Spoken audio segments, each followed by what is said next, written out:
ಎಲ್ಲರಿಗೂ ನಮಸ್ಕಾರ. ಒಂದು ಕೆಮಿಕಲ್ ರಿಯಾಕ್ಷನ್ ನಡೀತಾ ಇರುತ್ತೆ, ಆಮೇಲೆ ಅದು ನಿಂತ್ ಹೋದಾಗೆ ಕಾಣಿಸುತ್ತೆ. ಆದ್ರೆ ನಿಜವಾಗ್ಲೂ ಅದು ನಿಂತಿರುತ್ತಾ? ಈ ಪ್ರಶ್ನೆಗೆ ಉತ್ತರನೇ ಕೆಮಿಕಲ್ ಈಕ್ವಿಲಿಬ್ರಿಯಂ. ಬನ್ನಿ, ಇವತ್ತಿನ ಈ ಎಕ್ಸ್ಪ್ಲೇನರ್ನಲ್ಲಿ ನಿಮ್ಮ ಕಾಂಪಿಟೇಟಿವ್ ಎಕ್ಸಾಮ್ಸ್ಗೆ ತುಂಬಾನೇ ಮುಖ್ಯವಾದ ಈ ಕಾನ್ಸೆಪ್ಟನ್ನು ಒಂದೊಂದಾಗಿ ಸರಳವಾಗಿ ಅರ್ಥ ಮಾಡ್ಕೊಳ್ಳೋಣ. ಸರಿ, ಇವತ್ತು ನಾವು ಏನ್ ಕಲಿತೇವೆ ಅಂತ ನೋಡೋಣ. ಮೊದಲು ಈಕ್ವಿಲಿಬ್ರಿಯಂ ಅಂದ್ರೆ ಏನು ಅನ್ನೋ ಬೇಸಿಕ್ಸಿಂದ ಶುರು ಮಾಡೋಣ. ಆಮೇಲೆ ಅದನ್ನ ಸಂಖ್ಯೆಗಳಲ್ಲಿ ಅಳೆಯೋಕೆ ಈಕ್ವಿಲಿಬ್ರಿಯಂ ಕಾನ್ಸ್ಟೆಂಟ್ ಬಗ್ಗೆ ತಿಳ್ಕೊಳ್ಳೋಣ. ಅದಾದ್ಮೇಲೆ ಈ ಬ್ಯಾಲೆನ್ಸ್ ಅನ್ನ ನಾವು ಹೇಗೆಲ್ಲಾ ಡಿಸ್ಟರ್ಬ್ ಮಾಡ್ಬೋದು ಅಂತ ಲೀ ಚಾಟೆಲಿಯರ್ಸ್ ಪ್ರಿನ್ಸಿಪಲ್ ಮೂಲಕ ನೋಡೋಣ. ಕೊನೆಯಲ್ಲಿ ಈಕ್ವಿಲಿಬ್ರಿಯಂ ಮತ್ತು ಥರ್ಮೋಡೈನಾಮಿಕ್ಸ್ ನಡುವೆ ಇರೋ ಆಳವಾದ ಸಂಬಂಧ ಏನು ಅಂತಾನೂ ನೋಡೋಣ. ಹಾಗಾದ್ರೆ ನಮ್ಮ ಮೊದಲನೇ ಹೆಜ್ಜೆ ಇಡೋಣ. What is chemical equilibrium? ಅಂದ್ರೆ ರಾಸಾಯನಿಕ ಕ್ರಿಯೆಗಳಲ್ಲಿ ಆ ಒಂದು ಪರ್ಫೆಕ್ಟ್ ಬ್ಯಾಲೆನ್ಸ್ ಪಾಯಿಂಟ್ ಯಾವುದು ಅಂತ ಈಗ ಕಂಡುಹಿಡಿಯೋಣ. ಯೋಚನೆ ಮಾಡಿ, ಒಂದು ರಿಯಾಕ್ಷನ್ ನಡೀತಾ ಇರುತ್ತೆ, ನಿಧಾನವಾಗಿ ಅದು ನಿಂತೋದ ಹಾಗೆ ಕಾಣಿಸುತ್ತೆ. ಹಾಗಾದ್ರೆ ನಿಜವಾಗ್ಲೂ ಏನಾಗುತ್ತೆ? ರಿಯಾಕ್ಷನ್ ಕಂಪ್ಲೀಟಾಗಿ ಸ್ಟಾಪ್ ಆಗಿದೆಯಾ ಅಥವಾ ನಮಗೆ ಕಾಣಿಸದ ಹಾಗೆ ಬೇರೇನಾರು ನಡೀತಾ ಇದೆಯಾ? ಈ ಪ್ರಶ್ನೆಯಿಂದಲೇ ನಾವು ಈಕ್ವಿಲಿಬ್ರಿಯಂ ಅನ್ನೋ ಕಾನ್ಸೆಪ್ಟನ್ನ ಅರ್ಥ ಮಾಡ್ಕೊಳ್ಳೋಕೆ ಶುರು ಮಾಡೋಣ. In a reversible reaction, the point at which there is no further change in concentration of reactants and products, ಇದರ ಅರ್ಥ ಏನ್ ಗೊತ್ತಾ?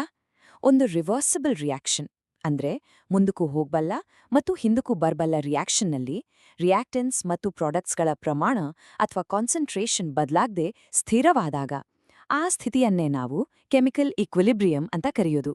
ಇಲ್ಲಿ ರಿಯಾಕ್ಷನ್ ನಿಂತಿಲ್ಲ, ಇದು ತುಂಬಾನೇ ಮುಖ್ಯ. ಬದಲಾಗಿ ರಿಯಾಕ್ಷನ್ ಮುಂದಕ್ಕೆ ಹೋಗೋ ಸ್ಪೀಡ್ ಹಿಂದಕ್ಕೆ ಬರೋ ಸ್ಪೀಡ್ಗೆ ಸಮನಾಗಿರುತ್ತೆ. ಇದೊಂದು ಡೈನಾಮಿಕ್ ಬ್ಯಾಲೆನ್ಸ್. ಓಕೆ, ಒಂದು ಈಕ್ವಿಲಿಬ್ರಿಯಂ ಸ್ಥಿತಿಗೆ ಕೆಲವು ಮುಖ್ಯ ಲಕ್ಷಣಗಳಿವೆ. ಮೊದಲನೆಯದು ಮತ್ತು ಅತಿ ಮುಖ್ಯವಾದದ್ದು, ಇದು ಯಾವಾಗಲೂ ಒಂದು ಕ್ಲೋಸ್ಡ್ ಕಂಟೈನರ್ ಅಂದ್ರೆ ಮುಚ್ಚಿದ ಪಾತ್ರೆಯಲ್ಲಿ ಮಾತ್ರ ಸಾಧ್ಯ. ಯಾಕೆ? ಯೋಚಿಸಿ, ಒಂದ್ ವೇಳೆ ಗ್ಯಾಸ್ ಪ್ರಾಡಕ್ಟ್ ಆಗಿ ಬಂದು ಅದು ಹೊರಗಡೆ ಹಾರೋದ್ರೆ ಆ ರಿಯಾಕ್ಷನ್ ಮತ್ತೆ ಹಿಂದಕ್ಕೆ ಬರಕ್ ಸಾಧ್ಯನಾ? ಇಲ್ಲ ಅಲ್ವಾ? ಎರಡನೆಯದಾಗಿ, ನಾವು ಆಗ್ಲೇ ಹೇಳಿದ ಹಾಗೆ forward reaction rate backward reaction ರೇಟ್ಗೆ ಸಮನಾಗಿರುತ್ತೆ. ಮತ್ತು ಮೂರನೆಯದಾಗಿ, ಇದೇ ಕಾರಣದಿಂದಾಗಿ ಆ ಹಂತದಲ್ಲಿ ರಿಯಾಕ್ಟೆಂಟ್ಸ್ ಮತ್ತು ಪ್ರಾಡಕ್ಟ್ಸ್ಗಳ ಪ್ರಮಾಣ ಸ್ಥಿರವಾಗಿರುತ್ತೆ. ಈಕ್ವಿಲಿಬ್ರಿಯಂನಲ್ಲಿ ನಾವು ಎರಡು ಮುಖ್ಯ ವಿಧಗಳನ್ನು ನೋಡ್ತೇವೆ. ಹೋಮೋಜೀನಿಯಸ್. ಹೋಮೋ ಅಂದ್ರೆ ಸೇಮ್, ಅಂದ್ರೆ ರಿಯಾಕ್ಟೆಂಟ್ಸ್, ಪ್ರಾಡಕ್ಟ್ಸ್ ಎಲ್ಲವೂ ಒಂದೇ ಫೇಸ್ನಲ್ಲಿ, ಅಂದ್ರೆ ಎಲ್ಲವೂ ಗ್ಯಾಸ್ ಅಥವಾ ಎಲ್ಲವೂ ಲಿಕ್ವಿಡ್ ಆಗಿರುತ್ತೆ. ಉದಾಹರಣೆಗೆ ಅಮೋನಿಯಾ ತಯಾರಿಸೋ ಹೇಬರ್ ಪ್ರಾಸೆಸ್, ಇಲ್ಲಿ ಎಲ್ಲವೂ ಗ್ಯಾಸ್ಗಳೇ. ಇನ್ನೊಂದು ಹೆಟೆರೋಜೀನಿಯಸ್. ಹೆಟೆರೋ ಅಂದ್ರೆ ಡಿಫರೆಂಟ್, ಇಲ್ಲಿ ರಿಯಾಕ್ಟೆಂಟ್ಸ್ ಮತ್ತು ಪ್ರಾಡಕ್ಟ್ಸ್ ಬೇರೆ ಬೇರೆ ಫೇಸ್ಗಳಲ್ಲಿರ್ತವೆ. ಉದಾಹರಣೆಗೆ ಕ್ಯಾಲ್ಸಿಯಂ ಕಾರ್ಬೋನೇಟ್ ಅನ್ನೋ ಸಾಲಿಡ್ ಅನ್ನ ಬಿಸಿ ಮಾಡಿದಾಗ ಅದು ಸಾಲಿಡ್ ಕ್ಯಾಲ್ಸಿಯಂ ಆಕ್ಸೈಡ್ ಮತ್ತು ಕಾರ್ಬನ್ ಡೈಆಕ್ಸೈಡ್ ಗ್ಯಾಸ್ ಆಗಿ ಬದಲಾಗುತ್ತೆ. ನೋಡಿ, ಸಾಲಿಡ್ ಮತ್ತು ಗ್ಯಾಸ್ ಎರಡೂ ಒಂದೇ ರಿಯಾಕ್ಷನ್ನಲ್ಲಿವೆ. ಸರಿ, ಇಲ್ಲಿವರೆಗೂ ನಾವು ಥಿಯರಿ ಬಗ್ಗೆ ಮಾತಾಡಿದ್ವಿ. ಈಗ ಸ್ವಲ್ಪ ಮ್ಯಾಥ್ಸ್ ಕಡೆಗೆ ಹೋಗೋಣ.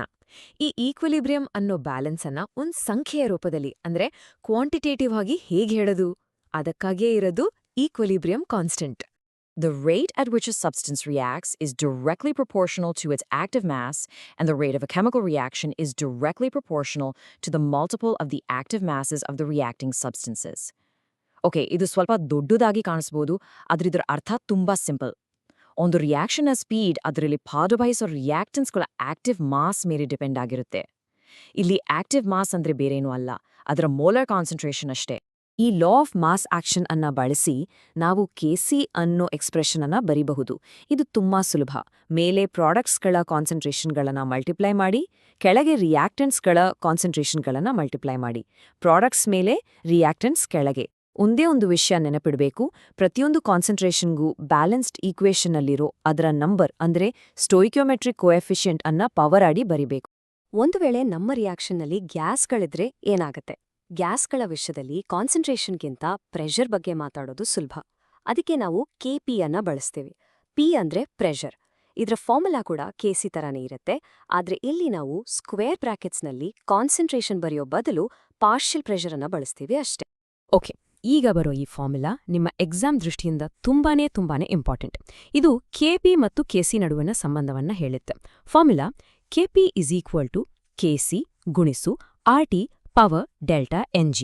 ಇಲ್ಲಿ R ಅಂದ್ರೆ ಗ್ಯಾಸ್ ಕಾನ್ಸ್ಟೆಂಟ್, T ಅಂದ್ರೆ ಟೆಂಪರೇಚರ್. ಹಾಗಾದ್ರೆ ಆ ಡೆಲ್ಟಾ Ng ಅಂದ್ರೆ ಏನು? ತುಂಬಾ ಸಿಂಪಲ್. ಪ್ರಾಡಕ್ಟ್ ಸೈಡ್ನಲ್ಲಿರೋ ಒಟ್ಟು ಗ್ಯಾಸ್ ಮೋಲ್ ಸಂಖ್ಯೆಯಿಂದ ರಿಯಾಕ್ಟೆಂಟ್ ಸೈಡ್ನಲ್ಲಿರೋ ಒಟ್ಟು ಗ್ಯಾಸ್ ಮೋಲ್ ಸಂಖ್ಯೆಯನ್ನ ಕಳೀರಿ, ಅಷ್ಟೇ.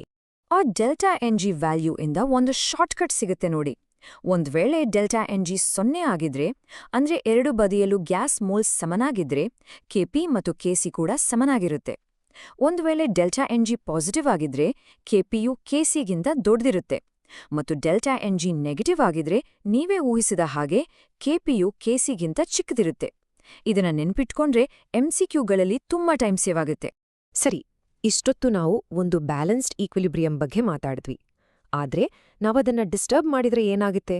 ನಾವು ಆಟದ ನಿಯಮವನ್ನ ಬದಲಿಸಿದ್ರೆ ಸಿಸ್ಟಮ್ ಹೇಗೆ ರಿಯಾಕ್ಟ್ ಮಾಡುತ್ತೆ? ಈ ಎಲ್ಲಾ ಪ್ರಶ್ನೆಗಳಿಗೆ ಉತ್ತರನೇ ಲೀ ಚಾಟೆಲಿಯರ್ಸ್ principal. If any of factors that determine the equilibrium condition of a system, like temperature, pressure, concentration, etc., is changed, the system will move in such a direction so that effect of the change is reduced or nullified. ಸರಳವಾಗಿ ಹೇಳೋದಾದ್ರೆ, ಈಕ್ವಿಲಿಬ್ರಿಯಂನಲ್ಲಿರೋ ಒಂದು system ಸ್ವಲ್ಪ ಹಠಮಾರಿ ಇದ್ದ ಹಾಗೆ. ನೀವದನ್ನ ತಳ್ಳಿದ್ರೆ ಅದು ನಿಮ್ಮನ್ನ ವಾಪಸ್ ತಳ್ಳುತ್ತೆ. ನೀವದ್ರ ಮೇಲೆ ಯಾವುದೇ ಸ್ಟ್ರೆಸ್ ಅಥವಾ ಬದಲಾವಣೆ ತಂದ್ರೆ ಆ ಸಿಸ್ಟಮ್ ಆ ಬದಲಾವಣೆಯ ಪರಿಣಾಮವನ್ನ ಕಡಿಮೆ ಮಾಡೋ ದಿಕ್ಕಿನಲ್ಲಿ ಚಲಿಸುತ್ತೆ.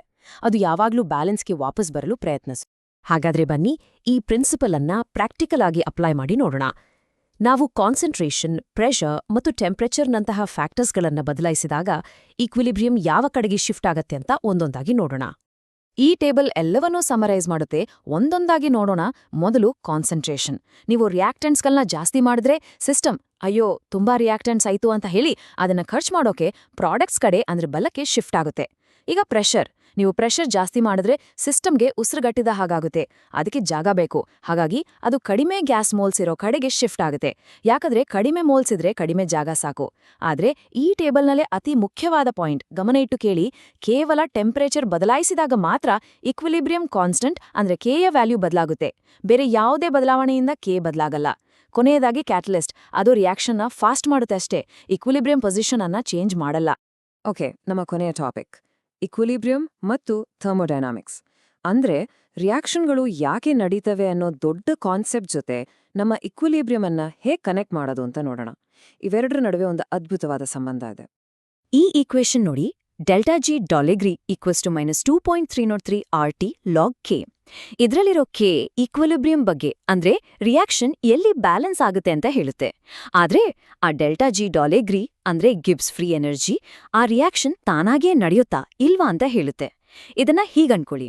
ಒಂದು ಬೆಟ್ಟದ ಮೇಲಿಂದ ಚೆಂಡು ತಾನಾಗೇ ಕೆಳಗೆ ಉರುಳುತ್ತಾ ಅಂತ ಹೇಳೋದು ಡೆಲ್ಟಾ ಜಿ ಡಾಲೆಗ್ರಿ, ಮತ್ತು ಆ ಚೆಂಡು ಕೆಳಗೆ ಬಂದು ಎಲ್ಲಿ ನಿಲ್ಲುತ್ತೆ ಅಂತ ಹೇಳೋದು ಕೆ. ಸರಿ, ಇವತ್ತಿನ ಈ ಚರ್ಚೆಯನ್ನ ಒಂದು ಚಾಲೆಂಜ್ನೊಂದಿಗೆ ಮುಗಿಸೋಣ. ಈ ರಿಯಾಕ್ಷನ್ ಅನ್ನ ನೋಡಿ. PCl5 ಗ್ಯಾಸ್, PCl3 ಗ್ಯಾಸ್ ಮತ್ತು Cl2 ಗ್ಯಾಸ್ ಆಗಿ ವಿಭಜನೆಯಾಗ್ತಿದೆ. ಈಗ ಈ ಸಿಸ್ಟಮ್ಗೆ ನಾವು ವಾಲ್ಯೂಮ್ ಅನ್ನ ಕಾನ್ಸ್ಟೆಂಟ್ ಆಗಿಟ್ಟು ಒಂದು ಇನರ್ಟ್ ಗ್ಯಾಸ್ ಅಂದ್ರೆ ಆರ್ಗಾನ್ನಂತಹ ಗ್ಯಾಸ್ ಅನ್ನ ಸೇರಿಸಿದ್ರೆ ಈಕ್ವಿಲಿಬ್ರಿಯಂ ಯಾವ ದಿಕ್ಕಿಗೆ ಶಿಫ್ಟ್ ಆಗುತ್ತೆ ಮತ್ತು ಅತೀ ಮುಖ್ಯವಾಗಿ ಯಾಕೆ? ನಾವು ಚರ್ಚಿಸಿದ ಪ್ರಿನ್ಸಿಪಲ್ಸ್ಗಳನ್ನ ಬಳಸಿ ಯೋಚನೆ ಮಾಡಿ. ನಿಮ್ಮ ಉತ್ತರವನ್ನ ಕೆಳಗೆ ಕಾಮೆಂಟ್ಸ್ನಲ್ಲಿ ತಿಳಿಸಿ. ಮುಂದಿನ ಎಕ್ಸ್ಪ್ಲೈನರ್ನಲ್ಲಿ ಮತ್ತೊಂದು ಇಂಟ್ರೆಸ್ಟಿಂಗ್ ಟಾಪಿಕ್ ಜೊತೆ ಮತ್ತೆ ಸಿಗೋಣ.